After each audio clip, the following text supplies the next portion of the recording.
So we indeed will encounter barriers, all kind of barriers. So one of the barriers we're gonna encounter are cultural barriers. And I work in immigration for a year. When families arrive to Richmond straight from their home countries, they had tremendous barriers to adapt. So we had to sit down with them and teach them how to use a phone, for instance, how to understand a different school system, explain to them that it was mandatory to send the children to school and the kids were not legally able to work or take care of younger siblings. So there were indeed barriers that will impact how people can adapt to online requirements. We also want to acknowledge the uncertainty in general and the difficulty to address uncertainty is something very difficult for most people, especially for students that might not have developed many coping skills yet. Many families have learned helplessness or might have learned to just give up or simply might not fully understand their potential. We want to prepare staff members to accept their role with enthusiasm because it will require optimism, focus, patience, kindness, and sense of humor and much more to continue success and encourage our students to be engaged through their families and get it done in a positive way. We also want to be realistic. At times, we will encounter families and parents that might have unrealistic expectations or misunderstanding about the school system. How I mentioned when I work in immigration, and many people struggle to accept or adapt to the school opportunities or in general the guidelines and legal responsibilities as parents that people have when they come to the United States. We will also encounter other barriers such as cultural barriers, immigration status. People might be concerned about their parents that are overseas or people that are in the military or families that are divided that have experienced tremendous traumas that people struggle to express, correct? So we also want to be mindful of mental and physical health. We know that in some cultures there is not a lot of awareness about mental health as as a health need or in general. So we also gonna encounter families that might be experiencing challenges and other priorities that hinder them from being focused to help their children to succeed academically. We have also students that have poor peer support or poor family support, or they are single parents that might be having to address health needs from other relatives.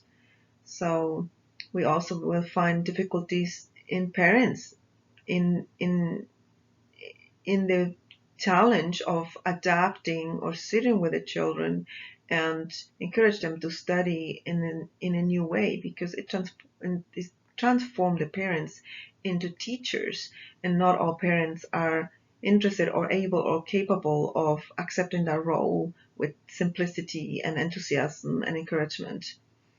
Also, we want to be considerate about social isolation. When people are isolated, the mental health exacerbates, and that directly impacts the ability of the children to perform. Well, this moves towards more the how. How are we going to engage with the families? And we definitely will have to do this as a team because it will require the whole the staff members to adapt. We have to learn how to deal with parents that are stressed out, parents that are reluctant to adapt, students that might struggle a little, and students that miss the environment and that miss the structure. And we want to recognize the effort and highlight successes. This is something that I always recognize when working with families at risk. We have a list of things that are not going well. We want to turn it around. We want to say, well, what are the things that are working well? recognize successes and milestones that might be different to what will be in a normal school year, where we have barriers, but we have different type of barriers, correct?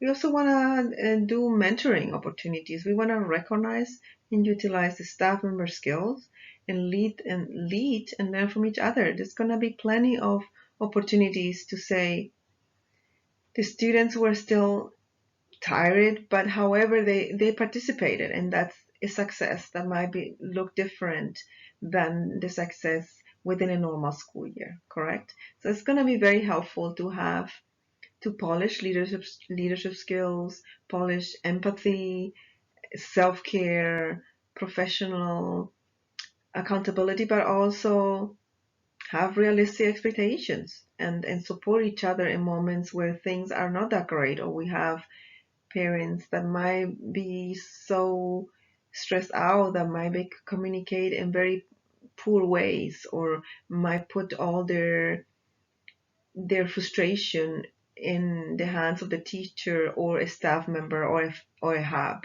So it's going to be helpful to work as a team and identify opportunities and successes as they happen. So in terms of measurement, we want to track who is engaged and who is participating, correct? We want to identify who is turning assignments and who, with collaboration with the school administrators and class teachers, we want to determine where we stand with students, what percentage of the students are engaged, are using the tools given to them.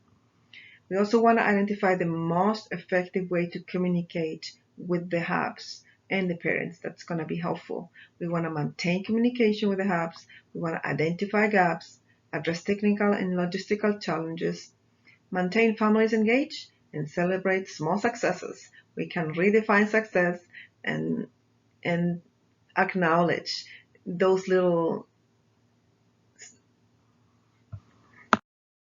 One of the things we want to do is to identify what we're going to do with the families that are not attending. So this is where we have barriers, correct?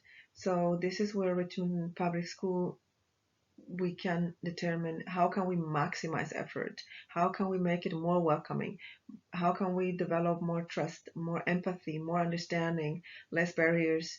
We can possibly use public media, radio, public access to TV, etc. I highly recommend including adaptability, being resourceful. The Hispanic community, just to give an example, they often react better in WhatsApp, but even in Facebook, they will react well when there are videos. Some of the information that is in the website is in Spanish, and there are great resources. However, it is difficult to read for people. So maybe we can find ways to maximize what we have, improve what we have, and coordinate with our family liaisons and hub coordinators to improve what we have with the resources that we have. Can we translate short videos, 3-minute videos in different languages? Can we just divide it by topic, start with the basics, and then go to the next one? How to do this, how to do that, how to ask for help, and other things that might be very helpful for parents to include them, make them welcoming, ensure that they understand our role and that we are there to support their success for the kids. And how can we do that, including them, welcoming them, and have also user-friendly websites that promote diversity and inclusion. We also want to be mindful that we want to recognize that this is not a straight line. This is not something that we can measure from point A to point B, and understand that things are not always predictable, and accept it and demonstrate adaptability and resilience and resourcefulness. Accept the fact that there is uncertainty in life, and there is uncertainty with COVID-19, and that COVID-19 presents additional challenges for the families and for the entire school system. So we want to do this from a person-centered approach. We want to ensure that every family, every staff member feels counted, feels encouraged, feels part, and we recognize their strengths regardless of any outcomes, that we welcome them and we include them in our process. We also want to trust build trust, demonstrate that we believe in the capacity of people to find their ways and to understand or learn new skills or express their needs. We also want to validate people. So we also want to consider to possibly make small nuggets of information, maximize social media, and adapt to the needs of the clients. We want to communicate in the way that the clients feel comfortable. Sometimes we might have to teach people how to use the phones. We have to do it in immigration. How can we help them to navigate a system and adapt and create resilience and adaptability, and let them know that's going to be all right, and let them know that we are a team to support their efforts, and we recognize and we value every family. We are completely inclusive, and we can still get stuff done even if they might not be very comfortable now. They can possibly learn how to engage or support their children in their academic success. Well, thank you so much for having the privilege to share this presentation with you. It's been a real pleasure. I wanted to address something very short. I often get the question, what does it mean to be a QMHPA and a QMHPC? That's a long name to say I'm a qualified mental health professional, and I have worked with families at risk for many years. I've been involved with foster care, with domestic abuse, and with the Hispanic community. I have worked with the radio, and I'm looking forward to hearing from you. So I hope I answered all the questions. Thank you so much, and looking forward to see the public Richmond school system thriving and having all the families engaged.